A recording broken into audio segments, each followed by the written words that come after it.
Yeah, no, exactly right. And, this also leads to other issues. It's not just the schools, of course, in the United States. There's also issues about land and assets and, particularly land and farmland near American military installations.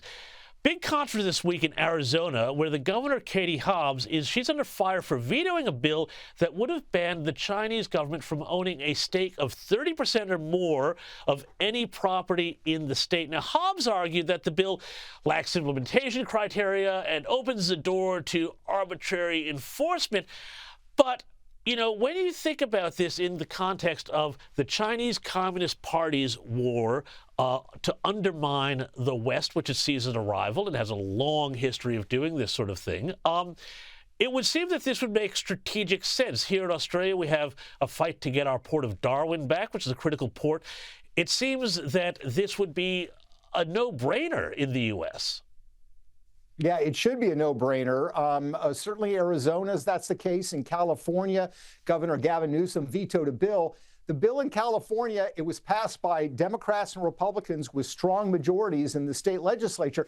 That bill simply said the Chinese government cannot buy land, and Gavin Newsom didn't want to prevent that from happening either. All I would contend to people who say, oh, this is much ado about nothing, is look at what just happened, what Ukraine just did with Russia.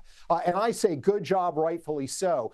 They were able to smuggle in drones, launch those drones with military precision, and take out major aircraft at Russian military bases. If you own farmland, if you own vacant lots near military installations, there is no reason, God forbid, if there was a major conflict between China and the United States, that China could not execute the exact same type of operation. So this is not fantasizing. This is not conspiracy theory. This is looking at the realities of warfare today. Warfare is no longer about guys in the trenches shooting at each other. It's far more mobile than that, and drone technology and other advanced technologies would allow China to use these strategic locations near U.S. military installations to launch military strikes. Ukraine did it. Certainly China could do it against the United States if they needed to.